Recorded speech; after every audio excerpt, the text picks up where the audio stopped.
This is the story of two nations that do not share a border, yet find themselves in a state of open conflict. On this day, April 1st, 2026, the Middle East is navigating a military confrontation that few predicted would reach this scale so quickly. To understand the current events involving Israel and Iran, we have to look at a timeline that stretches back over a century, a series of geopolitical dominoes that began falling long before the current generation was born. The first domino fell in 1918. For 600 years, the Ottoman Empire had governed the Middle East. When it collapsed after World War I, the territory was divided by European powers, primarily Britain and France. They drew borders that created new administrative zones, including mandatory Palestine. During this era, two distinct movements sought the same land. Zionism sought a Jewish homeland to escape European persecution, while the local Arab population sought independence from colonial rule. Britain made conflicting promises to both groups, setting the stage for decades of friction. In 1948, following the horrors of the Holocaust and the British withdrawal, the State of Israel was declared.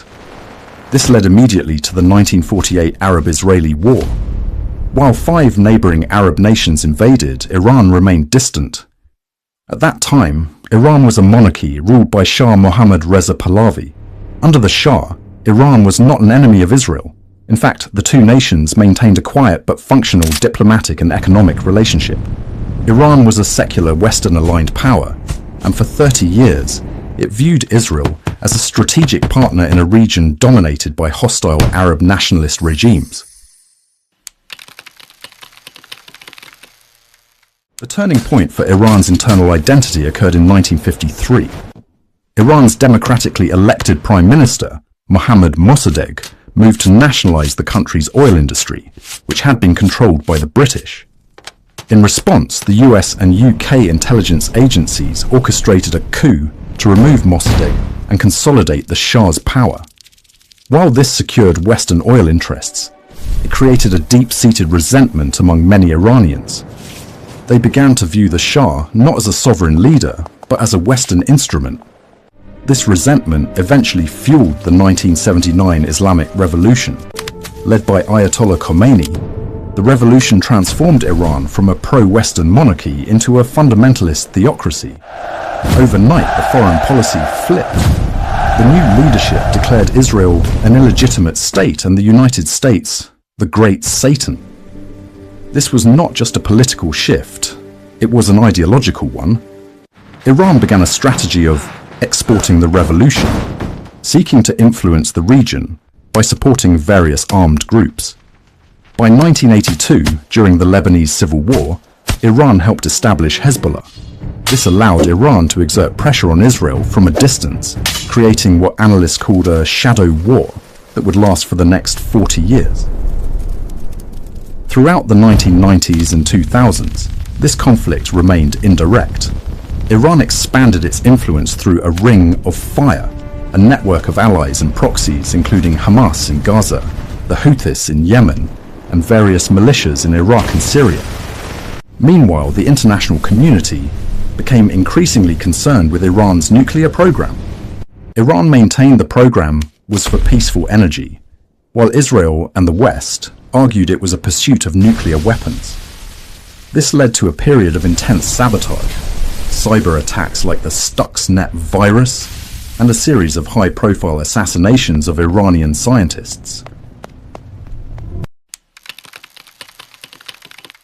In 2015, it appeared a diplomatic solution had been reached with the JCPOA nuclear deal.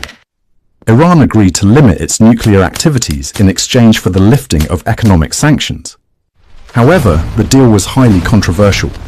In 2018, the United States withdrew from the agreement, leading to a maximum pressure campaign of renewed sanctions. This caused Iran's economy to struggle significantly, but also led Tehran to restart its nuclear enrichment at higher levels. By the early 2020s, the shadow war began to move into the light. The escalation accelerated sharply following the events of October 7, 2023, when Hamas launched a major attack on Israel. Israel's subsequent military campaign in Gaza drew in Iran's regional allies. By late 2024, the conflict shifted from proxies to direct state-on-state strikes. In April and October of 2024, Iran launched hundreds of missiles and drones directly at Israeli territory for the first time in history. Israel responded with precision strikes on Iranian air defenses. The shadow war was officially over. A direct war had begun. In 2025, the situation deteriorated further, following a brief but intense conflict in June 2025. Known as the 12-Day War, diplomacy failed to gain traction. Iran's leadership, facing internal economic pressure and a weakened regional position after the decapitation of Hezbollah's senior leadership in late 2024, moved toward a more aggressive posture. By early 2026, reports suggested Iran was closer than ever to a nuclear breakout capability, a red line that both Israel and the United States had vowed to prevent. On February 28, 2026, the geopolitical landscape changed permanently. The United States and Israel launched Operation Epic Fury, a massive, coordinated military campaign aimed at dismantling Iran's nuclear and missile infrastructure. In the opening 12 hours, nearly 900 strikes were conducted. The operation targeted command centers, ballistic missile factories, and air defense systems across all 31 provinces of Iran. Significantly, the strikes also targeted the heart of the Iranian leadership. During these initial strikes, it was confirmed that Supreme Leader Ali Khamenei was killed.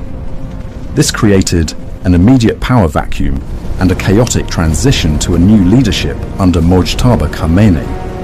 In response, Iran moved to its most extreme contingency: horizontal escalation. Rather than just fighting Israel, Iran expanded the conflict to include any nation hosting US forces or supporting the strikes. By early March 2026, missiles had struck targets in 9 different countries, including the UAE, Qatar, and Saudi Arabia. The humanitarian and economic toll of this escalation has been profound. In Lebanon, over 1/6 of the population has been displaced. In Iran, the civilian infrastructure has suffered heavy damage, including a tragic incident where an airstrike hit a school in southern Iran, resulting in 165 casualties. This event served to galvanize the Iranian public, even those previously critical of the regime, against the foreign intervention. The war was no longer about a specific ideology. It had become a total war for national survival. As of today, April 1st, 2026, the conflict has reached a global tipping point. In late March, Iran's Revolutionary Guard declared the Strait of Hormuz closed. They utilized mines, drones, and anti-ship missiles to halt all maritime traffic through the narrow waterway. Because 20% of the world's oil and liquefied natural gas passes through this point, the global energy market has been thrown into a tailspin. Oil prices have surged to unprecedented levels, and supply chains for everything from electronics to food are beginning to fracture. Furthermore, Iran has issued a direct warning to the global tech sector. They have identified 18 major US technology firms, including Google and Meta, as legitimate targets, claiming these platforms are used for intelligence and psychological warfare. The Revolutionary Guard warned that physical and cyber attacks on these companies' data centers and units could begin as early as 8 p.m. tonight. This threat of vertical escalation into the digital and economic foundation of the West marks a new and unpredictable chapter in modern warfare.